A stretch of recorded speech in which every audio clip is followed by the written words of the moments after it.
Hello friends, welcome to the next class of learn English with Rosie Vitthal. तो जल्दी से तैयार हो जाइए आज की मिस्टेक्स को पकड़ने के लिए। So let us start. Garrulous as she is, garrulous होता है बातूनी, जो लोग बहुत बोलते हैं। So garrulous as she is, she does not hear anybody, मतलब बातूनी तो वो है ही, तो वो किसी को नहीं सुनती है। अब गैरुलस के बाद तो सेंटेंस सीधा ही आता है। So in the first part we don't have any mistake. The problem is with the second part, she does not hear anybody. hear का मतलब होता है सुनाई देना अपने आप की। भगवान ने हमें कान दिए हैं, तो अगर कोई भी आवाज़ हमारे आसपास होती है और अगर हमारे कान ठीक काम करते हैं तो हमें वो चीज़ सुनाई देती है। और एक होता है कि हम सुनते हैं, यानी बाकी चीज़ों से अपना ध्यान हटाकर हम किसी एक ख़ास चीज़ पर अपना ध्यान टिका देते हैं बिकॉज हम उसको सुनना चाहते हैं। तो यहाँ पर भी हियर नहीं आना चाहिए, लिसन। बातूनी तो वो है ही, यानी वो किसी की तरफ ध्यान ही नहीं देती है। तो जब हम किसी पर्टिकुलर चीज़ की तरफ ध्यान देकर उसको सुनते हैं तो वो लिसन होता है, और जो चीज़ हमें अपने आप ही सुनाई दे जाए that is here. So here we should be using listen to. Listen के बाद हमेशा टू आता है। She does not listen to anybody, वो किसी की बात नहीं सुनती है। अब यहाँ पर बात के लिए कुछ नहीं, जैसे हम कहते हैं मेरी बात सुनो, तो इसका मतलब है मुझे सुनो, listen to me. He is not tempted, tempted होता है ललचा जाना। So he is not tempted, वो नहीं ललचाता है। However the offer is lucrative, चाहे कितना भी क्या, लुक्रेटिव। लुक्रेटिव मीन्स प्रॉफिटेबल, फ़ायदा देने वाला कोई भी चीज़, कोई भी offer. So house ever lucrative the offer is, so lucrative यहाँ आना चाहिए। बट फॉर द ट्रक, यानी अगर ट्रक नहीं होता। अब मैंने यहाँ क्या मिस्टेक करी, मुझे यहाँ कॉमा लगाना चाहिए था ट्रक के बाद। So but for the truck he could have not loaded the boxes, यानी अगर ट्रक नहीं होता तो he could have not. Not हमेशा पहले हेल्पिंग वर्ब के बाद आता है, ये दोनों हेल्पिंग वर्ब्स हैं।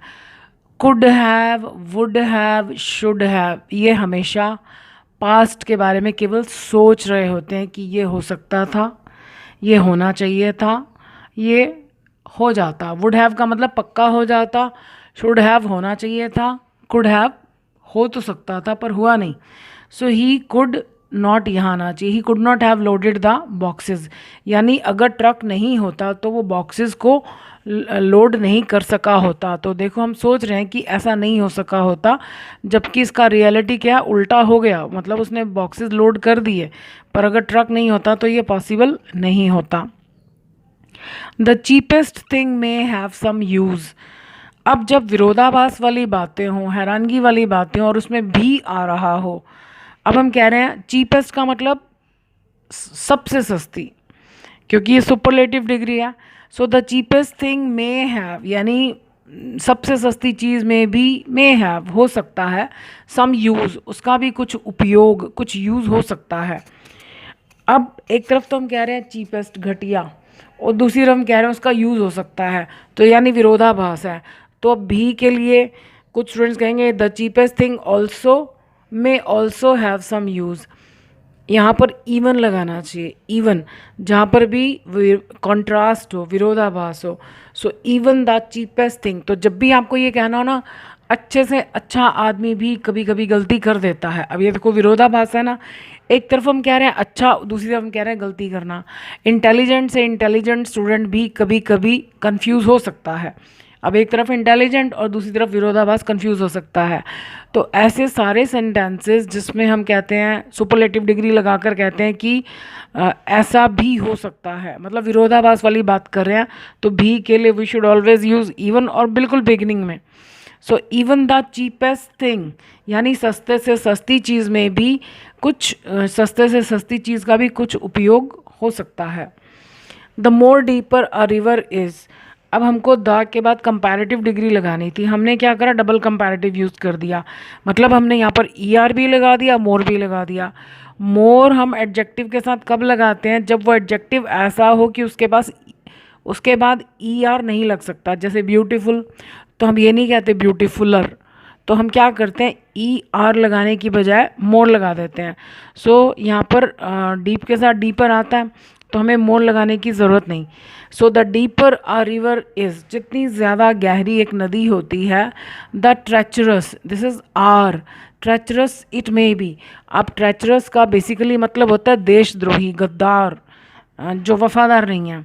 चीज़ों के लिए भी आ सकता है जो मतलब जिनमें छुपे हुए खतरे होते हैं, यानी जो हमें कभी भी धोखा दे सकती हैं। अब रिवर्स कई बार क्या होता है, हमें शांत लगती हैं या हमें कुछ अंदाज़ा ही नहीं पड़ता कि कितनी गहरी है।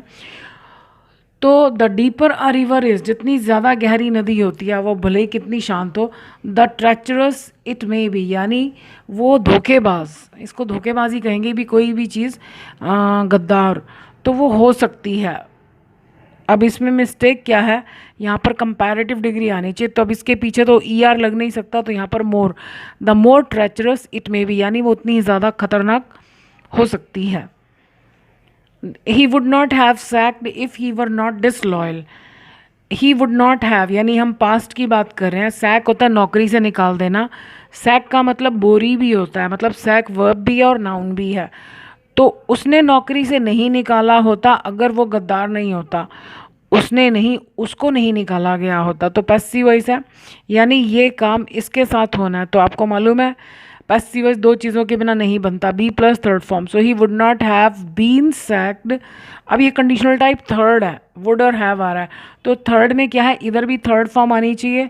इफ़ क्लॉज में हम टेंसेज यूज़ करते हैं तो had plus third form. Conditional पर अलग से वीडियोस हैं, लॉन्ग वीडियोस, आप प्लेलिस्ट में जाकर देख सकते हैं। कंडीशनल से एक बहुत इंपॉर्टेंट टॉपिक है, और जब तक हम इसे डिटेल में नहीं समझेंगे तो हम आंसर्स फाइंड आउट एरर्स ठीक से ना कर पाएंगे ना समझ पाएंगे। सो इफ़, अब ये देखो ये sentence, he were not disloyal, तो उसमें वर्ब क्या है, वर, वो तो रहेगा ही रहेगा। लेकिन अब हमें पता चल गया कि ये कंडीशनल टाइप थर्ड है, तो हमको क्या करना है, हैड प्लस थर्ड फॉर्म लगाना है। तो इफ़ ही हैड, वर्ब तो ये रहेगा ही रहेगा, तो इसकी थर्ड फॉर्म क्या होगी, बीन, क्योंकि ये बी की फॉर्म है, be was been. So if he had, not बीच में आएगा, हैड नॉट बीन डिसलॉयल। अब अगर हमसे कोई पूछता है कि इसमें वर्ब क्या है, तो हम कहेंगे बीन। कई बार स्टूडेंट्स को समझ में ही नहीं आता कि वर्ब कौन सा शब्द है, खास तौर पर ऐसे सेंटेंसेस जिनमें काम नहीं हो रहा होता है। इसके लिए मैंने मॉडल सेंटेंसेस के ऊपर लॉन्ग वीडियोस बनाई हैं, वो आप ज़रूर देखिएगा। आपका हैव, हैड बीन, सब आपको कन्फ्यूजन भी दूर हो जाएगा और क्लियरली समझ आ जाएगा। If the sun did not rise, ये जितनी भी सेलेस्टियल बॉडीज़ हैं, सन, अर्थ, स्टार्स, इनके पहले हमेशा द आर्टिकल आता है। So if the sun did not rise, अगर सूरज ना निकले। अब हमने इसमें डिड नॉट क्यों लगाया, क्योंकि ये पॉसिबल ही नहीं है, तो इसको हम कंडीशनल टाइप फर्स्ट में नहीं बना सकते। हम कहते हैं अगर सूरज ना निकले तो there would be no life on the earth, तो धरती पर कोई जीवन ना हो, मतलब किसी भी तरह की ज़िंदगी ना हो। So this is conditional type second, जिसमें हम भले ही पास्ट टेंस यूज़ करते हैं लेकिन हम बात आज की अभी की कर रहे हैं। तो अगर सूरज ना निकले तो धरती पर ज़िंदगी ना हो, there is no mistake in this sentence. The smaller a country is, अब ये द के बाद कंपैरेटिव डिग्री, सो ठीक है, जितना ज़्यादा छोटा एक देश होता है, द लेसर द प्रॉब्लम्स। अब पहली गलती तो यह है कि इसमें वर्ब भी नहीं है, तो the lesser the problems are. दूसरी गलती यह है कि प्रॉब्लम्स के साथ हम लेस नहीं लगा सकते। मैंने आपको पिछली वीडियोस में भी बताया कि लेसर जो है किसकी कंपैरेटिव डिग्री है, लिटिल, लेस या लेसर एंड लीस्ट। तो लिटिल वन मतलब काउंटेबल्स के साथ नहीं आ सकता, तो यहाँ पर क्या है, जैसे वन प्रॉब्लम टू प्रॉब्लम होता है, तो लेस तो काउंटेबल्स के साथ आता ही नहीं, तो यहाँ पर फ्यूअर आना चाहिए, FEWER। So the fewer the problems are, so ungrateful are some people. अब सो मतलब आप सो गए तो मतलब सेंटेंस क्वेश्चन की फॉर्म में होना चाहिए। सो के बाद किसी की अच्छाई या बुराई, इतने अकृतज्ञ, कृतज्ञ, अनफेथफुल। सो इतने कृतज्ञ होते हैं, कुछ लोग होते हैं, तो ये आर सम पीपल क्वेश्चन की फॉर्म में। दैट दे डोंट हेजिटेट, कि वो बिल्कुल भी झिझकते नहीं हैं, संकोच नहीं करते, बिल्कुल भी लिहाज नहीं करते। टू बाइट द हैंड, अब अगर आप इसका शाब्दिक अर्थ देखें, लिटरल मीनिंग देखें, तो बाइट मीन्स होता है मुंह से काटना, तो वो हेजिटेट नहीं करते हैं काटने से द हैंड उस हाथ को, दैट फीड्स देम जो उनको खिलाता है। इसको हिंदी में कहते हैं जिस थाली में खाना उसी में छेद करना। तो इतने एहसान फरामोश कुछ लोग होते हैं कि वे उसी हाथ को काटने में जो उनको खिलाता है, यानी वे थाली में छेद करने में, जिस थाली में खाते हैं उसमें छेद करने में कोई झिझक नहीं महसूस करते हैं।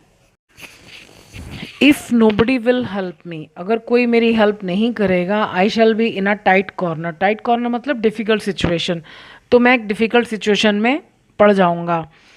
ये कंडीशनल टाइप फर्स्ट है। ये रूल हमेशा याद रखिएगा कि जब एक सेंटेंस के दो पार्ट्स हो, यानी दो मिनी सेंटेंसेस हो और दोनों फ्यूचर की बात करें, दोनों में विल शैल नहीं आता है। किस में नहीं आता विल शैल? जो काम पहले होगा, जो पहले लिखा जाएगा, ये नहीं, जो काम पहले होगा। तो पहले तो ये कंडीशन आएगी कि कोई मेरी मदद नहीं करेगा, तो उसके बाद ही तो होगा कि मैं मुसीबत में पड़ जाऊंगा। तो इसमें सिंपल प्रेजेंट टेंस आना चाहिए। If nobody helps me I shall be in a tight corner. आप चाहें तो इसको भी स्टार्टिंग में लिख सकते हैं, इफ़ वाली क्लॉज को बाद में लिख सकते हैं। आप ऐसे भी लिख सकते हो, I shall be in a tight corner if nobody helps me. If वाली क्लॉज अगर बाद में जाएगी तो ये कॉमा हट जाएगा। और ऐसे भी लिख सकते हैं, this is conditional type first. So उम्मीद करती हूँ आपको अच्छा लगा होगा, मज़ा आया होगा। अगर वीडियो अच्छी लगी हो, किसी के काम आ सकती हो, तो शेयर ज़रूर कीजिएगा। I wish you all the best. Thank you for watching this video.